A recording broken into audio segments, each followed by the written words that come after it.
Black films didn't start because Hollywood included us. It started because they left us out. This is the history of black film. The hustle, the finesse, and the idea that we can do anything and chase our dreams without permission. Yo, they was doing us dirty back in the day. Black people in film were either for jokes, villains, or background decoration. So 1915 rolls around and Birth of a Nation drops. And Hollywood is like, this is cinema. Yo, so is we all looking at the same movie or? Either way, the same time, a true pioneer was arriving into the public eye, Oscar Micheaux.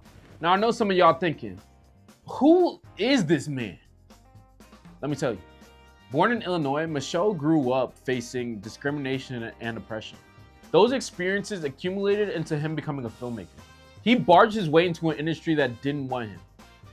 And after Birth of a Nation dropped, my man said, all right, I'm gonna start my own company.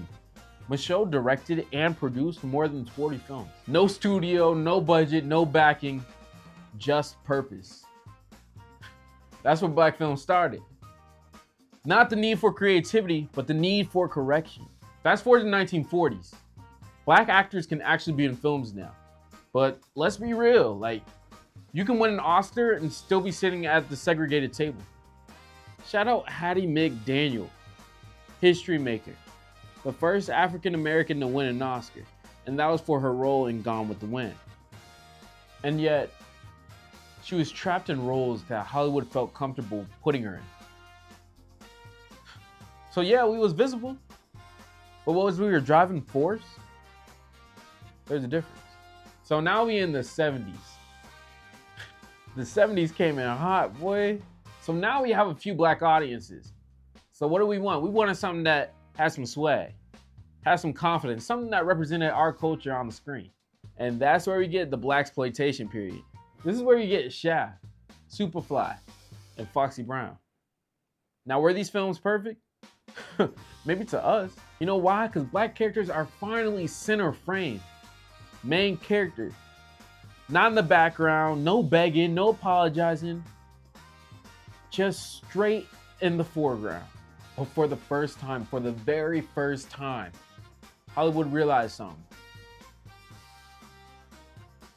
These black stories kind of sell. Because when money started talking, them folks changed their mind. Now this is where the real shift happens. Spike Lee come through and he say, I ain't here to make y'all comfortable. Do the right thing, still make people mad to this day. And then John Singleton pulls up at 23. I'm 22. He drops Boys in the Hood, a black classic. This era of film gives us black voices and paves the way for the rest of us. Quick shout out to Denzel Washington, one of the most amazing actors of this era. And fun fact, he actually for a little minute went to the same school that all three of us went to. Now we get into the 2000-2010 era where I grew up. And this is where black films start to get range. At this point, it's not just struggling and hood stories.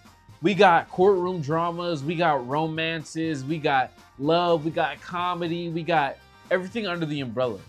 Some frontrunners of this era, Ava DuVernay, Jordan Peele, Ryan Coogler, all phenomenal filmmakers in this era. And then Black Panther dropped with the all-black cast, and it fully inspired me to be a filmmaker. Had me walking out the theater like,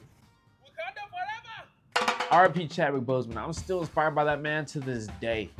Fast forward to today. All these people set the foundation for us to hit the ground running. And we gonna run. It's kind of like this basketball. There's a bunch of people helping you down the court.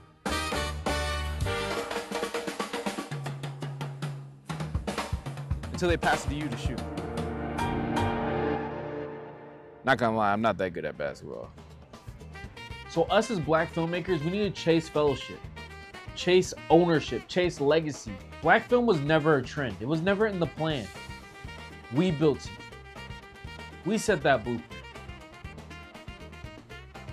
So we need to go after it. Hey, yo, make sure y'all subscribe too. Yeah.